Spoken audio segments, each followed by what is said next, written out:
Live from Austin, Texas, with host Rosie Newberry. Local trends, shopping, and more. This is Studio 512.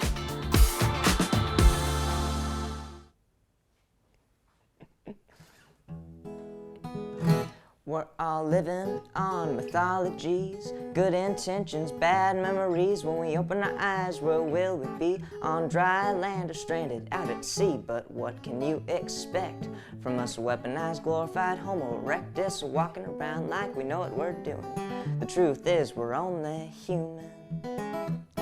I stand my flaws in front of you, they raise me up and break me too. I'm pacing holes into my shoes, fighting to live and living to lose. It's all in the biology, my evolution catching up with me, building high rises on ancient ruins. The truth is, we're only human. Oh, lovely.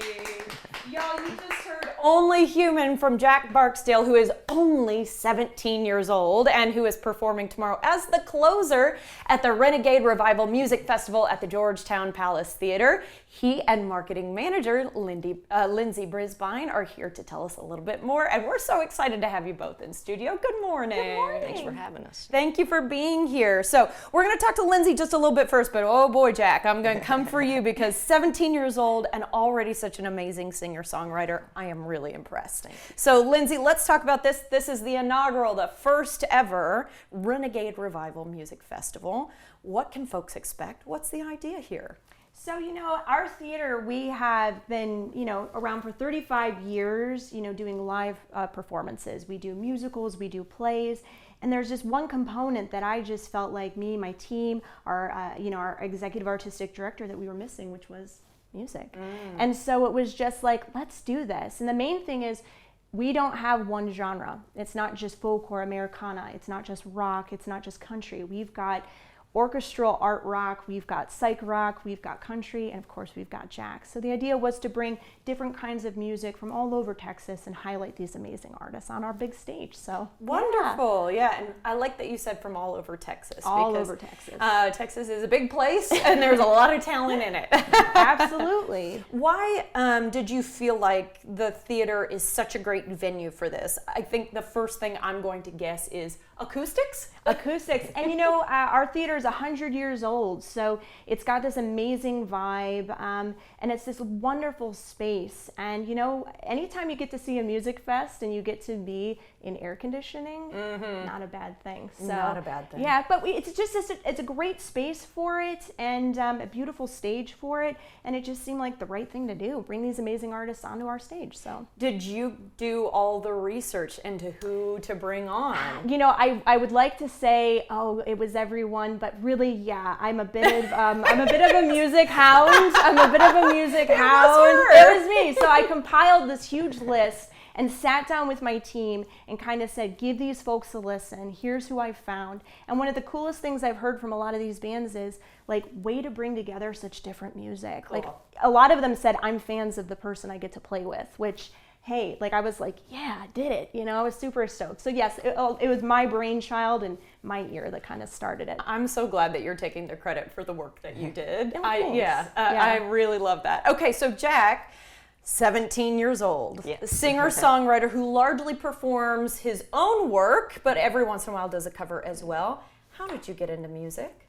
Well, my family loves music, but they don't play. And so, I always had, little toy instruments around the house and stuff like that. And so I was interested, and when I was 7, I started getting guitar lessons and started writing lyrics. And then eventually, when I got good enough at guitar, I could merge the lyrics and the music. And it's been really fun.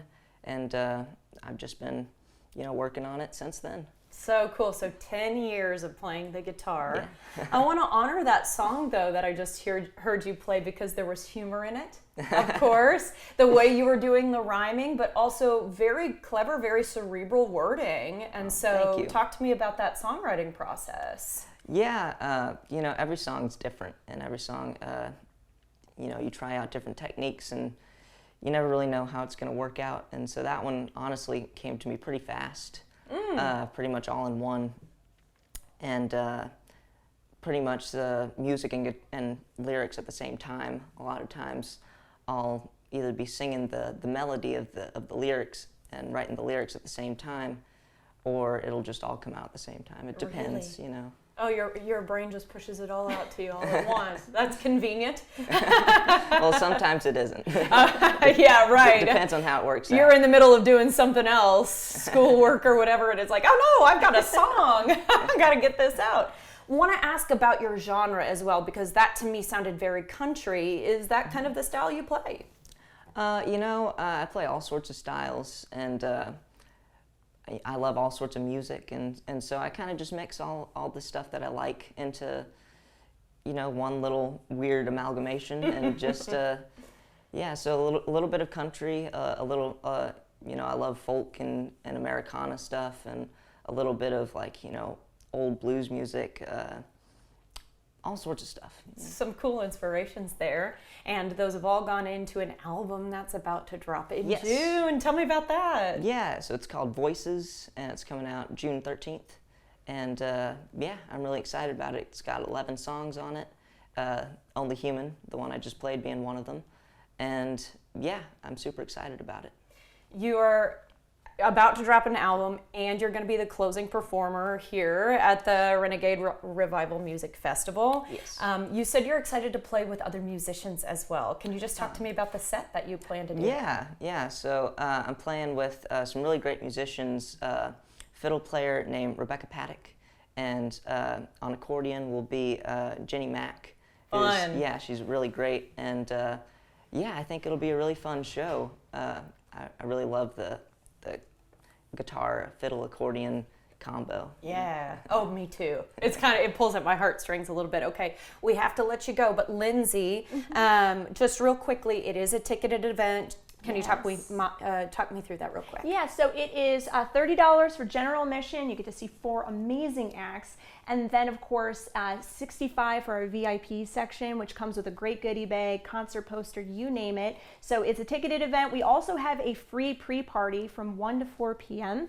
At Root to Rise in Georgetown. Music, drink, food, just hanging out, shopping. So if you get into town early and you're like, hey, I don't know what to do, come pop by there and then come see us at 4 o'clock for the fest. It sounds like a ton of fun. Okay, guys, thank you both so much. I Thank you. break a leg, Jack. We appreciate it. In fact, I'm not going to let him go. I'm going to make him play just a little bit more. Buy your tickets now for the festival, guys. All you have to do is head to georgetownpalace.com. Now Jack is going to play a little bit more of his song, Only Human, all the way to break. Yes. Well, the trouble is we know too much, our theory's wrong and life unjust. Soon we all shall return to dust, make our way back to Earth's lonely crust. Cycles repeat, the sun and moon chase us back and forth while we lick our wounds, build it back up till the next revolution. After all, we're only human. But I guess it don't help much to sit and sulk. Some reform and some revolt. Some find meaning in the folk that live and breathe and give them hope. You've got meaning if you want it. Your legs will carry, your mind will fund it. I'm tired of all my grief and glooming. After all, we're only human. I'm sick and tired of all.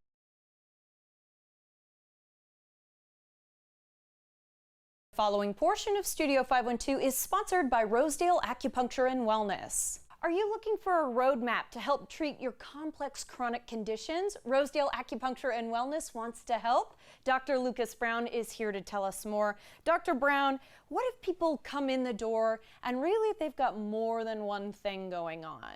Oh, definitely. We call those our hot mess. And that's a medical term. You know, I'm not disparaging anyone. Let's say, you know, you have to run errands, okay? And you have 3 destinations you want to go to, and you put it in your phone, you know?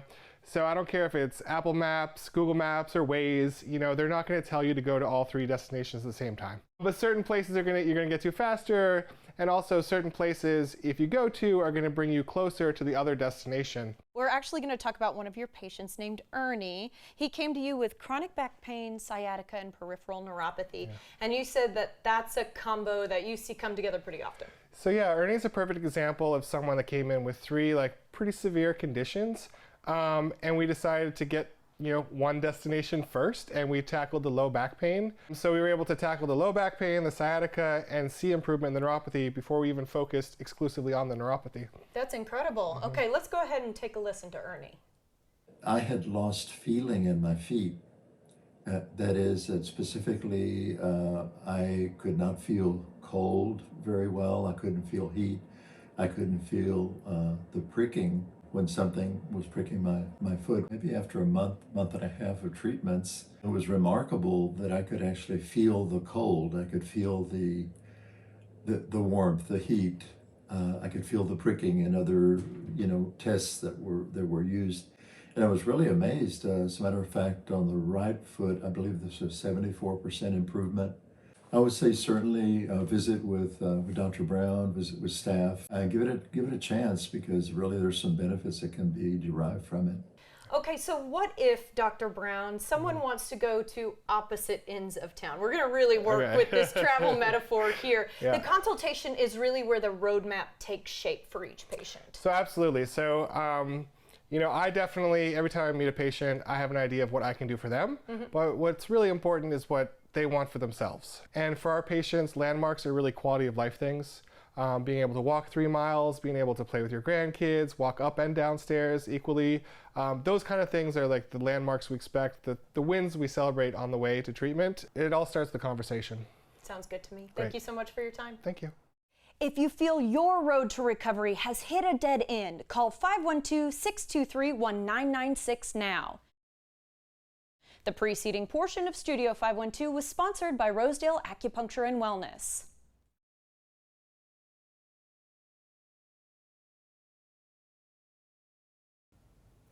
Welcome back, y'all. The Cine Las Americas International Film Festival has been amplifying Latinx voices and more for 27 years now. That is a feat. Associate Director Giselle De La Rosa and panelists at this year's festival, Marta Mendez Cross, are joining us to tell us more. We're so happy to have you both. Good morning. Thank Thank you for having us. Buenos dias. Buenos dias.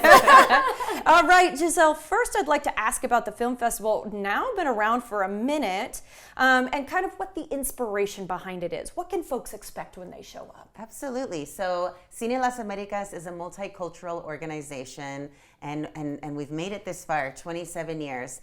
We're here to uplift voices and visions of Latina culture, including indigenous culture, and shining the light on these stories that are so incredible, so authentic, and also just needs to be seen. When I see Cine Las Americas International Film Fest, I think, are we just one stop of many? But it's based here in Austin. It's based here in Austin. It started with a group of friends who wanted to see Cuban films. And neat. They were doing screenings at the Dolby Theater. Remember that, y'all? Really has just grown over the years. And we're celebrating 54 films from 24 countries. Incredible. Yeah. Yes. Wow. That's a wonderful thing that what do we call it? A diaspora, right? Yeah. Of Latine. You guys Yes. were educating me off camera. You get it. People and showing their voices. Let's talk about the venues hosting. No Yes. longer the Dolby. No longer the Dolby, unfortunately, RIP. So Austin, the Austin AFS Cinema, which is our premier art house cinema here in Austin. Thank you, Richard Linkletter.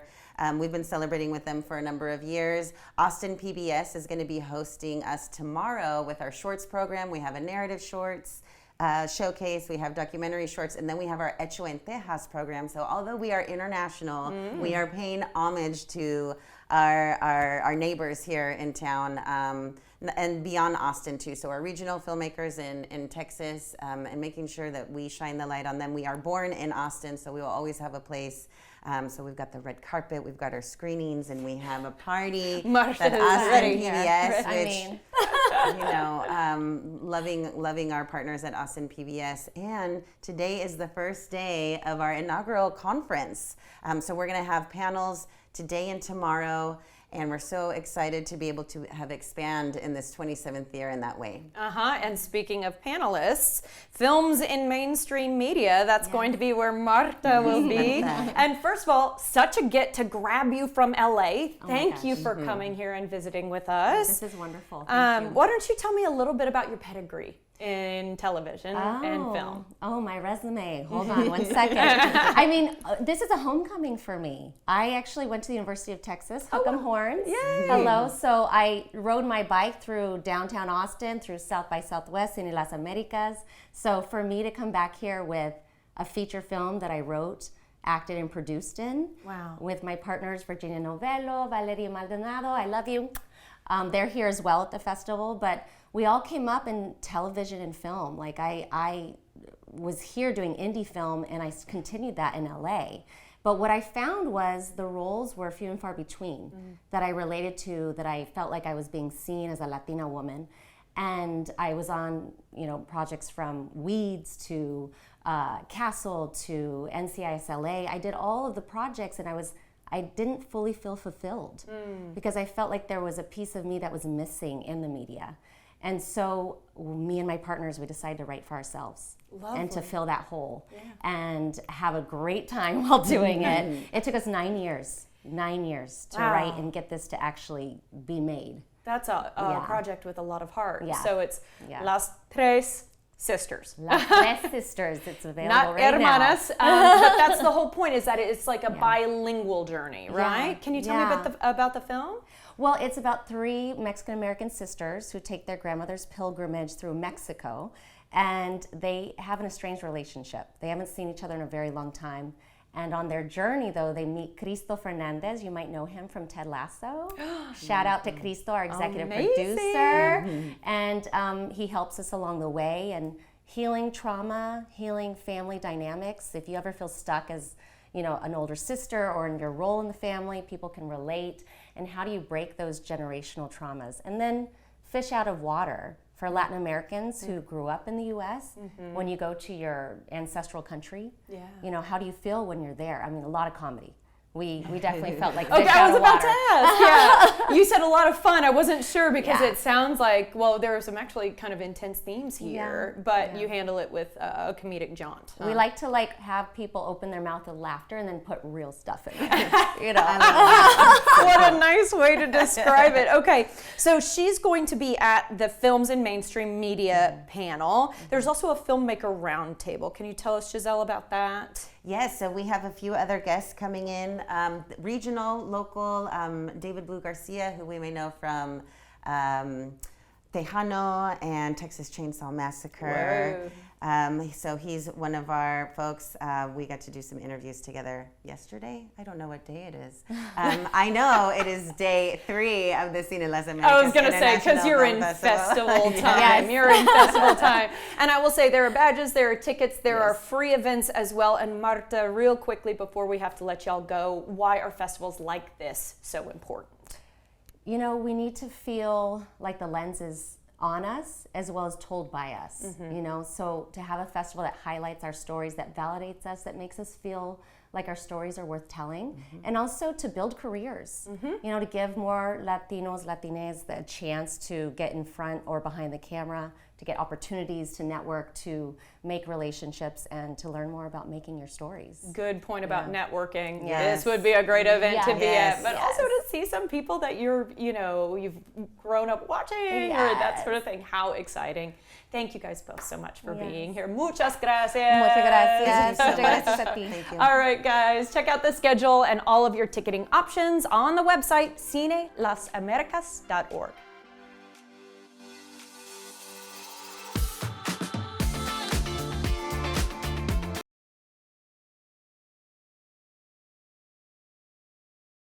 The following portion of Studio 512 is sponsored by Albertsons and Randall's. This month, our favorite brand, Signature Select, available exclusively at your local Randall's or Albertsons, has rescued mealtime with a $15 pesto chicken meal bundle offer with 4 products that will nourish a family of 4 at a delightful value. All you have to do is clip the offer in the Randall's For You app. Now, the offer kicks off on the 14th and lasts until May 27th, so pull that app up now and make sure you clip it. Then head into your local store or shop online for 4 items. Signature Selects Campari tomatoes, their romaine hearts, pesto sauce, and boneless, skinless, frozen diced chicken breast. And today I'm going to show you 3 delicious ways to take that $15 meal bundle offer and put your own crowd-pleasing signature on it. Meal number 1 is a quick and easy pesto chicken salad. Just take that cooked chicken and toss with the delicious pesto, giving all of those rich basil flavors that will transport you to Italy in one bite. Stuff into romaine boats and then topped with chopped tomatoes. Now, nutritionally, you're gonna get high quality protein to sustain you, healthy fats to satisfy you, and antioxidants to support your overall health. We love this one meal prepped as a lunch or a quick dinner before heading out the door for kids' activities. Meal number 2, May is actually National Salad Month, and these 4 ingredients come together into an irresistible spin on a salad. Just roast the chicken together with the tomatoes until those tomatoes are blistered and the chicken's cooked. Then add that to romaine and drizzle the mouth-watering pesto as a dressing. One pro tip, I love to take leftover bread or bagels that are too dry to use and rescue them by turning them into homemade croutons. Just add oil, a dash of garlic powder, and roast until they're crispy crunchy, and you'll have a hearty and irresistible salad.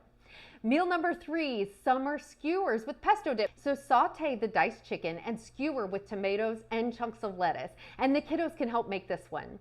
Then make a creamy sauce by blending the pesto with Lucerne cottage cheese. And dinner time becomes fun, engaging, delicious, and budget friendly. Now, while you're in your store, pick up some easy fruits to fill in the gap or make a fruit salad with them, like juicy, delicious gold nugget mandarins, sweet Caroline blackberries, and my favorite Signature Select sugar beet apples. Taking a no food waste approach really helps stretch any budget, so we turn that leftover fruit salad from dinner the night before into a yogurt fruit parfait the next morning. Oh, and more good news. Get it all in one simple click or trip to your local Randall's or Albertsons. And one more reason to love Signature Select, they consistently offer the love it or it's on us money back guarantee because they want you to be completely satisfied. Just go to randalls.com/signature select for more. The preceding portion of Studio 512 was sponsored by Albertsons and Randall's.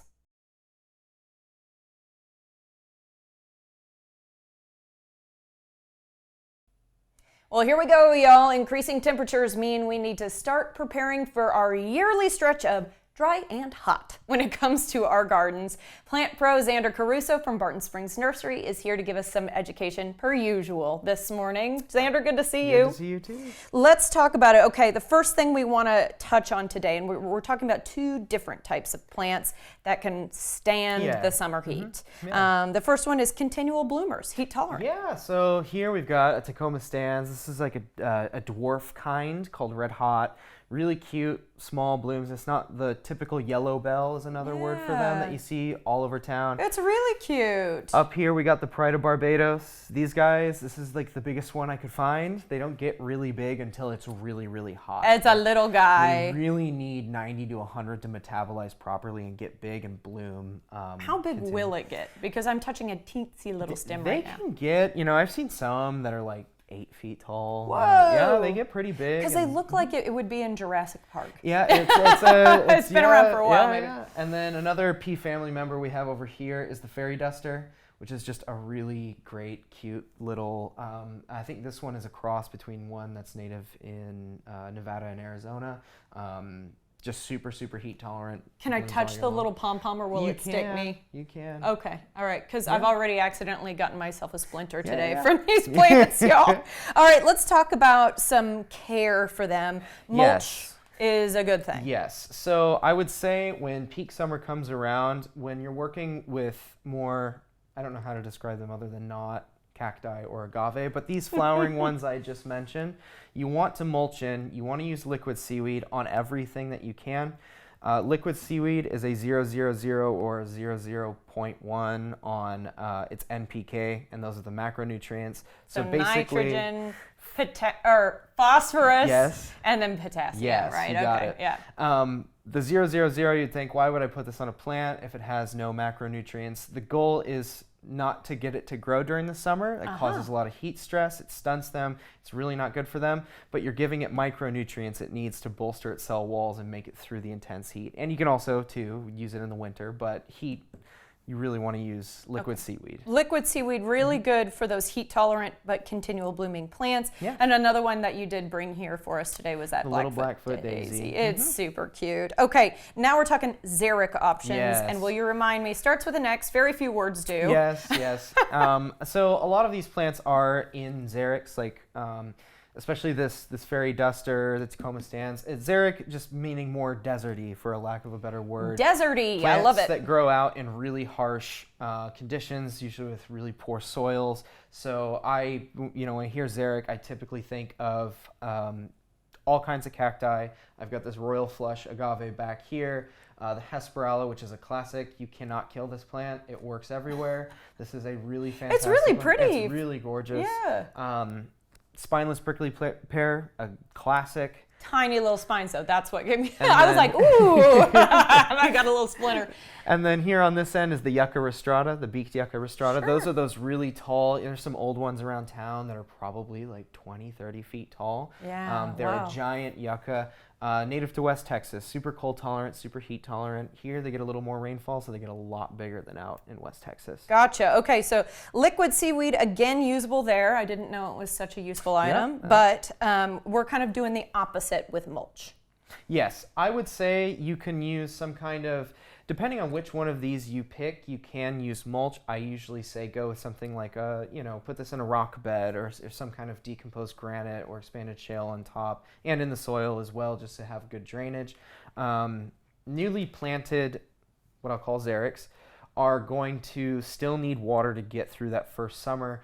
Second summer, you'll still keep watering up just a little bit more, and then usually they're good to go after that point. But always, always, always keep an eye on the rain. If we don't have rain through the summers, you will still need to come out and water all of these guys. You're still going to have to water a cactus. We are just so hot that it is pretty much impossible to just plant something in the ground and expect it to live perfectly fine the year that you plant it. Good to know. And we've got to go real quickly, so just wanted you to mention cactus fertilizer. Yes, there are some cactus fertilizers out there, but they're not entirely necessary. Cacti are native to and evolved in places with really poor soils, so they don't need a ton of macronutrients. Okay, BartonSpringsNursery.com, y'all. That's where you can learn more.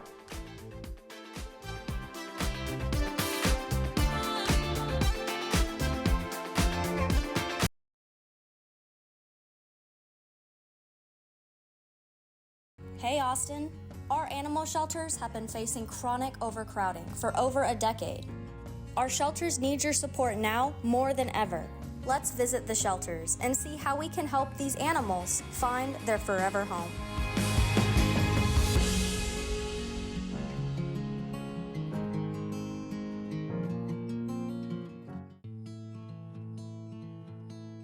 I'm Ellen Jefferson, the president and CEO of Austin Pets Alive, and I've been here for 15 years. I love working with animals because they need a voice, they need help. The hardest thing about running a shelter is trying to just balance resources, money, volunteers, staff. The influx of animals is always there. Having so many dogs, in particular in kennels, is really hard on the dogs. I've worked here at Texas Humane Heroes for just under 2.5 years. We have 210 animals in our care. That is over capacity for us. If more people were spaying and neutering their pets, that stops the problem at its source. We have a low-cost vet clinic on site, and that's a big part of our mission is we want pet ownership to be affordable for everyone. I can put it on my lap just in case we have an accident. This is Marble Brownie, who just came out of the parvo ward and is looking for his new life. He's got his bags packed, ready to go. Parvo is a big killer of dogs in shelters, and without treatment, 9 out of 10 die. With treatment, we can save 9 out of 10. We're just about to move into a brand new state-of-the-art hospital. So our new clinic is going to have a huge parvo ward where we can help thousands of puppies a year. And it's really exciting. And he's beautiful. Look at this eyeliner around his ears. With shelters expanding their veterinary care, let's see how Central Texans are helping ease their stress. Most of our capacity is in foster. It's by far our biggest shelter, if you will. I'm Sandy Isaacson, and I've been fostering animals for about 10 years. Fostering, it's when you invite a pet into your home for temporary care, and so you're caring for that animal on a short-term basis. And that can be for a lot of different reasons. It can be for medical, it can be for kennel stress. I love to foster because it's a low-cost option too. When you're able to see that dog blossom and that personality start to come through, they're so expressive and emo. Those are some of the hidden gems of the shelter. I really encourage everybody who's looking to adopt, ask the staff, hey, who's in foster? Can I learn more? You won't regret it.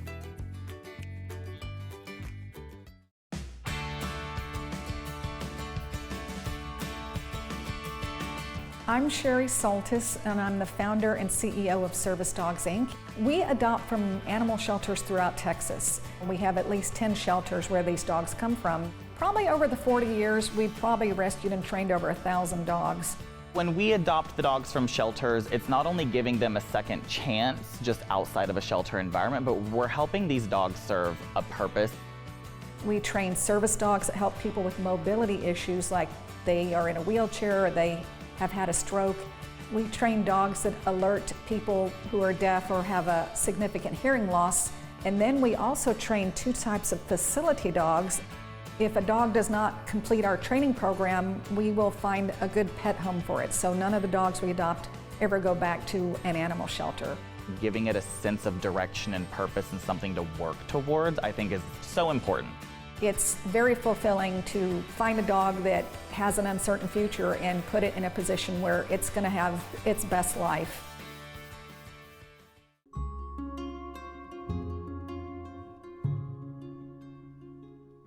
I am the founder of Safe in Austin. I've just always been an animal lover in general. There are somewhere around 220 animals if you count all the chickens, which I definitely do.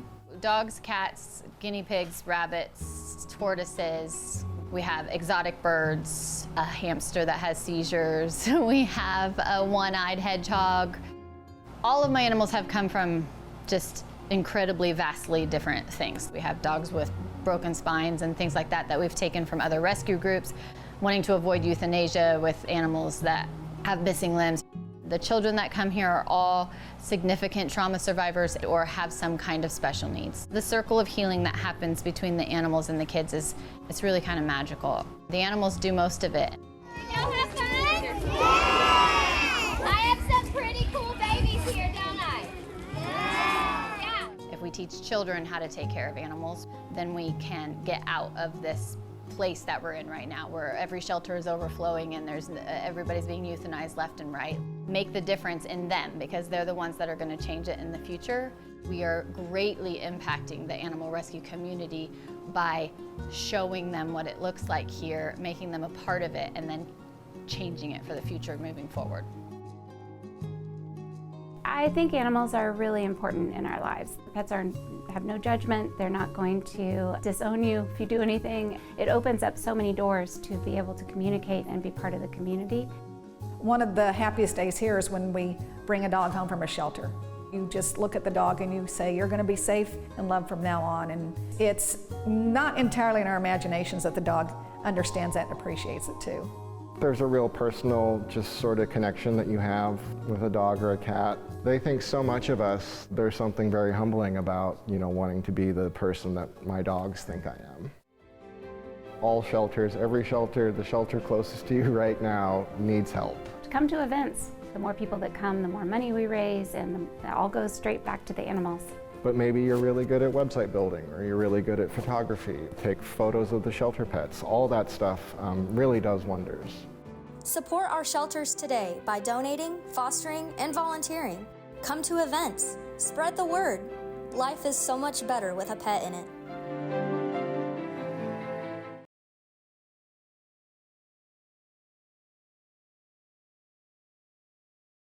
The following portion of Studio 512 is sponsored by Oasis Senior Advisors, Austin and Central Texas. Oasis Senior Advisors helps families find senior living options for free. Certified Senior Advisor John Brown is here to explain more about how his team can work alongside your family to find the best communities and care levels for you or a loved one. It is important work, especially as we have an aging population. So John, first talk to us a little bit about Oasis Senior Advisors and a little bit more about your mission. So we help families when they're looking for senior care, senior living. Our service is free, it's confidential, it's unbiased, based on each senior's unique situation. We use a 5-step process, starting with an intake and consult. Again, trying to figure out what is going on with the care, what the senior's budget might be, what other benefits are out there. We often help veterans when they're looking for aid and attendance assistance, helping families with long-term care, understanding their Medicare, what's covered, what's not. Absolutely, and I know navigating senior care and senior living is complicated, but I think it's really important that we point out that this is what you do. Yeah, we're local. We're in and out of the communities. We're in and out of facilities. We're in and out of hospitals. So we know what's going on. But then, again, each community is totally different. Each facility is different. So they can't all accept the same patients. So can I ask how y'all support families making urgent senior care decisions? Because unfortunately, I bet that's probably the lion's share of what happens, right? Is that folks don't call you when we've got a healthy, happy, aging senior. It takes an event in order to call you up. Often. I mean, we do talk to a lot of seniors that are in their home and they're planning and they've recently gotten a diagnosis and they want help kind of planning everything out. I mean, we've often helped families that they already know their assisted living, where they're going to go for rehab, if they have to bring in home care, who that home care company is. They've got the whole plan in place. But there's a large portion, probably 60%, of people who have recently had a health event or recently had a stroke or had a fall. And I think, the beauty of Oasis is that we are able to, whether we meet you in person, at a hospital, show you options. Our advisors can sit down right then and there and say, these are the communities that match. These are the ones that can meet mom's care right now, today. Really helping families out when they need it. Okay, John, thank you for your time today. One call, many solutions. Senior care in Central Texas. Learn more at oasisssenioradvisors.com/Austin. The preceding portion of Studio 512 was sponsored by Oasis Senior Advisors, Austin and Central Texas.